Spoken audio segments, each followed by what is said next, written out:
It is 9:49 in the Saturday morning. Carl Nelson's here from the Imagination Station. It is time for Imagine It, and we said this could be a sticky situation. What are we doing today? We're going to make slime. Oh, yes. And this is a cool thing you can do at home. Okay. With adult supervision. It does get a little sticky, All right. which is why we have the gloves on. Fair warning. Okay, so what you're going to start with is some clear glue. All right. So we got about a cup of clear glue. So I'm going to have you go ahead and add that to your big mixing bowl. Okay, here's my cup. Dump the whole thing in. And then we're going to water that down with about 1 cup of water. Okay, so 1-to-1 ratio there? Exactly. You can scale this up or down however you want. Okay.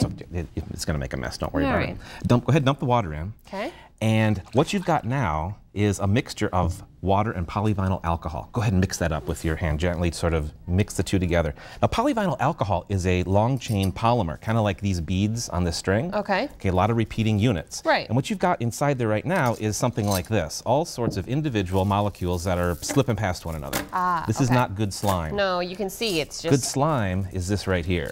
Cross-linked molecules. Okay. All right?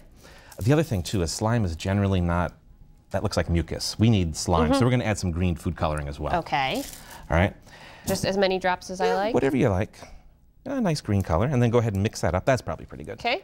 So, in order to make this sort of cross-linked polymer, we're going to need to use something called borax. Right. Okay, and that's something that you can find in the laundry aisle. The laundry aisle. Store. Exactly. Okay. So I'm going to add about a teaspoon to a cup of water, and there's, just as long as you add enough to sort of get some of it dissolved, All you'll right. be fine.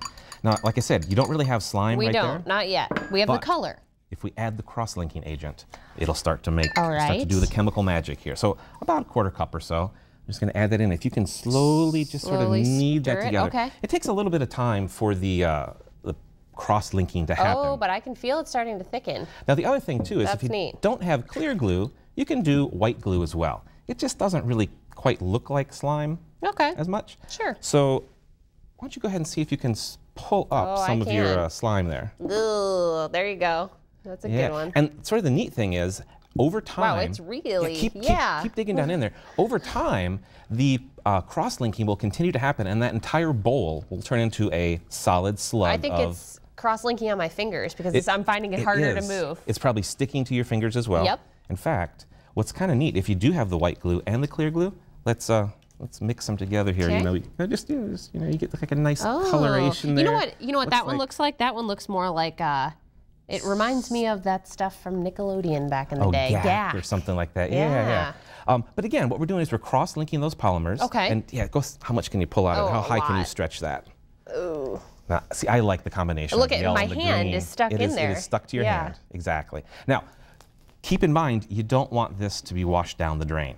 Right. Because that will create a whole new experiment. To your drain. Exactly. That's call the plumber and unplug the drain. Nice. So you can store it in a plastic bag for about a week or so. Okay. Keep working with it. Like I say, the whole jar or whole bowl will probably turn into a solid in about 15 minutes or so. So the more you work with it, the more it'll cross-link and the more sort of slimy and mucusy it becomes. Well, there you go. A nice science experiment to do at home with the kids there, especially on this President's Day weekend. And we have to take time to mention that you guys will be open on President's Day, and you have something special going on this week. We're doing the Paper Tower Challenge, which is a really cool family activity where you can come down between noon and 4, and there's a challenge to build a paper tower using a newspaper and masking tape that supports a baseball under all sorts of design criteria. It's got to be 18 inches tall, it's got to withstand the wind from a fan, it needs to stand up for at least 10 seconds. Wow. So a lot of cool stuff, and it's a really neat family sort of challenge.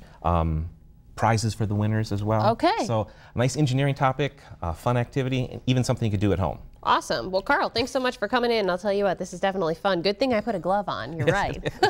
That's this week's Imagine It. From there, let's go to Joe. He's got highlights from one of last night's biggest games.